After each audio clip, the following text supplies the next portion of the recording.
ہر طرح سے کوشش کی جا رہی تھی کس طرح میرا رشتہ طے ہو جائے، مجھے جلد از جلد رخصت کر دیا جائے۔ میں بہت پریشان تھی، فہیم سے کوئی رابطہ نہیں ہو رہا تھا۔ میں نے گھر والوں سے نظر بچا کر فہیم کے گھر فون کیا۔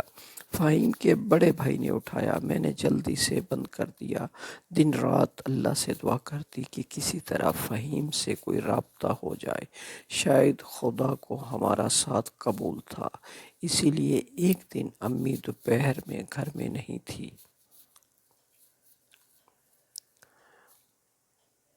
فاخرہ گھر پہ آئی، اس نے میری طبیعت پوچھی اور باجی سے باتیں کی۔ باجی جیسے ہی چائے بنانے کے لیے گئی، فاخرہ نے فہیم کا لیٹر مجھے پکڑا دیا۔ میں نے جلدی سے لیٹر چھپا لیا۔ میں نے موقع ملتے ہی فہیم کا خط نکال کر پڑھا۔ میں تمہارے بغیر نہیں رہ سکتا، میں نے تمام انتظام بھی کیا ہوا ہے۔ تم کل شام 6 بجے کسی بھی طرح بس اسٹاپ پر پہنچ جاؤ، ہم کہیں دور جا کے شادی کر لیں گے۔ میں تمہارے لیے سب کچھ چھوڑ سکتا ہوں۔ میں نے گھر والوں سے ہر طرح کی بات کر کے دیکھ لی ہے، کوئی بھی ہماری شادی کے لیے راضی نہیں۔ میں نے پوری رات سوچتے ہوئے گزار دی، گھر سے کس طرح باہر نکلا جائے۔ صبح اٹھ کر گھر کے کاموں میں لگ گئی۔ روٹین کے مطابق عبید بھائی، ساجد بھائی اور ابو ڈیوٹی پر چلے گئے۔ زاہد بھائی کالج اور زاریہ اسکول چلی گئی۔ گھر امی، عارفہ، باجی، سعدیہ اور میں رہ گئی۔ میں سوچنے لگی 6 بجے گھر سے کس طرح نکلا جائے۔ فاخرہ کے گھر جانے پر پابندی تھی، کالج چھوڑ چکی تھی اور کسی کے گھر میں جاتی نہیں تھی۔ یہ سوچتے سوچتے 4 بجے کے اچانک سامنے والے گھر میں رونے پیٹنے کی آوازیں آنے لگی۔ امی نے دوپٹہ لیتے ہوئے گیٹ پر جانے لگی۔ یا اللہ خیر! میں بھی امی کے ساتھ گیٹ پر گئی۔ محلے کے ایک بچے نے بتایا کہ سامنے والے طاہر بھائی صبح کام پر گئے تھے، ان کا ایکسیڈنٹ ہو گیا، وہ فوت ہو گئے ہیں۔ امی گھر سے واپس آئی اور چادر اوڑھ لی اور سعدیہ باجی کو ساتھ لیا۔ عارفہ باجی کو کہا کہ میں میت پر جا رہی ہوں، شام کا کھانا وقت پر تیار کر لینا۔ اب گھر میں صرف اور باجی تھے، البتہ باجی شام کا کھانا تیار کرنے لگی۔ میں نے گھڑی دیکھی، 6 بجنے والے تھے۔ میں اپنے لیے چائے بنا کر لائی اور ٹی وی کے آگے بیٹھ گئی۔ باجی نے کہا، یہ کتنی غلط بات ہے، سامنے گھر میں جوان میت ہو گئی ہے اور تم ٹی وی دیکھ رہی ہو۔ میں نے کہا، باجی آواز بہت کم ہے، باہر نہیں جائے گی۔ باجی بولی، سامنے طاہر بھائی کے گھر چلی جاؤ، سارے جا رہے ہیں، ان کے اصالِ ثواب کے لیے سپارہ پڑھ لو۔ میں فوراً اٹھی اور راضی ہو گئی، منہ دھویا، چادر اوڑھی اور چپل پیر میں ڈال کر گھر سے باہر نکل گئی۔ باجی بیچاری کو کیا پتا تھا کہ انہوں نے مجھے اتنا اچھا موقع دے دیا، وہ تو میری کل کی باتوں سے مطمئن ہو گئی تھی۔ جب میں گلی میں نکلی تو گلی میں بہت رش تھا۔ چادر سے منہ چھپا کر جلدی بس اسٹاپ کی طرف بڑھنے لگی۔ فہیم وہاں کھڑا تھا۔ فہیم نے مجھے دیکھا اور ٹیکسی روکی۔ ہم دونوں ٹیکسی میں بیٹھ کر ریلوے اسٹیشن کی طرف چلے گئے۔ وہاں سرگودا جانے والی ٹرین کھڑی تھی۔ سرگودا اسٹیشن سے باہر نکل کر فہیم نے میرا ہاتھ پکڑا اور روڈ کراس کی اور ایک آدمی سے گلے ملا اور کہا کہ یہ میرا دوست ہے۔ پھر ہم اس دوست کے گھر پہنچے، وہاں ان کی امی اور بہنوں سے ملاقات ہوئی۔ ہم نے ان سے تمام معاملات سے آگاہ کیا۔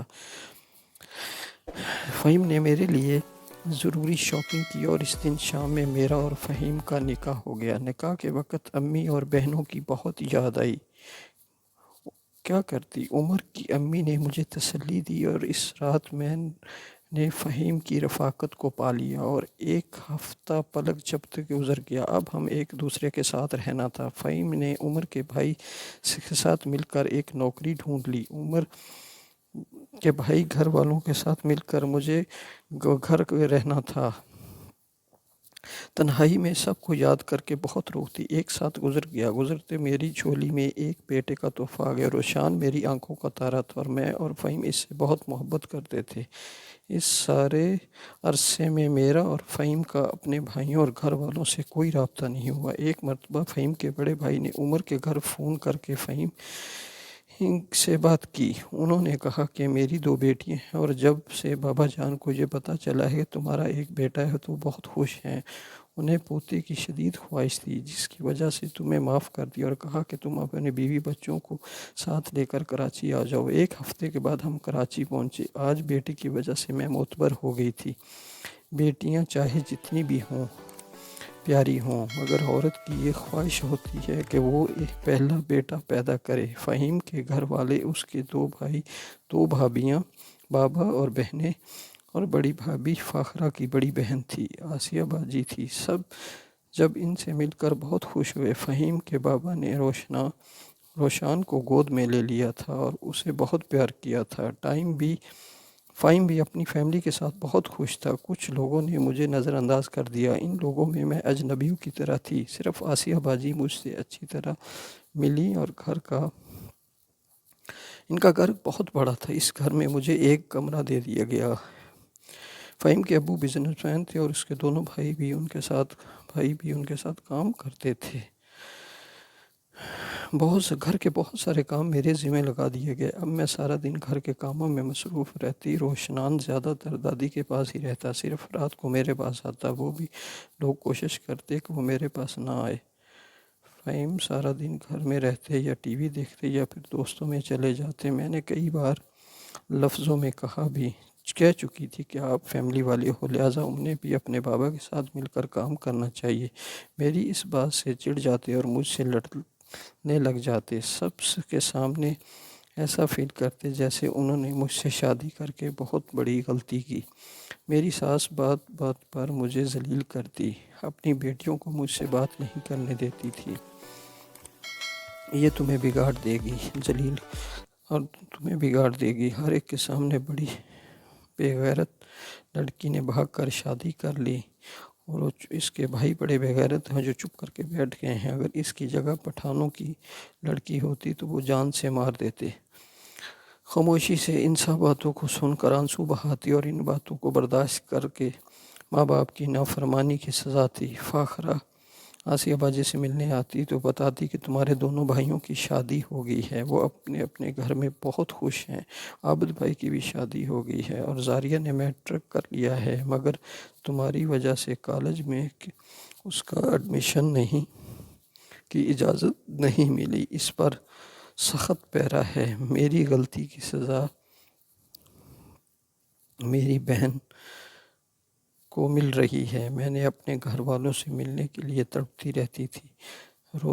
روشان اب میری گود میں نہیں آتا تھا، دادی کے پاس ہی رہتا تھا۔ اسی عرصے میں پھر ایک بار میں بیٹی کی ماں بنی۔ میری ساس نے بیٹی مجھ سے چھین کر میری جیٹھانی کی گود میں دے دی۔ اس کی پرورش کرو۔ اس بے غیرت عورت اور بے گوڑی کا دودھ پی کر کہیں یہ بھی ایسی نہ ہو جائے اور ہمیں ذلیل و خوار کرے۔ میں روتی رہی، مگر فہیم نے کہا تم فضول میں روتی ہو، آخر وہ گھر میں ہی موجود ہے، کسی کو باہر نہیں دیا، جس کے لیے میں نے اپنا گھر چھوڑا، زمانے میں رسوا ہوئی، ماں باپ کی بدنامی کا سبب بنی، ہر ظلم زیادتی پر صبر کیا کیونکہ اس کے علاوہ کوئی اور چارہ نہ تھا۔ جذبات، جوانی، عشق، محبت میں آ کر کیا فیصلہ کیا، میری زندگی کا پچھتاوا بن گیا۔ دوستو، یہ کہانی آپ کو کیسی لگی؟ پلیز ہمارے پیج کو لائک کریں، شیئر کریں اور ہمارے چینل کو سبسکرائب کریں۔ ملتے ہیں ایک نئی ویڈیو کے ساتھ۔ ہمیشہ یاد رکھیں، اردو ڈائری 1۔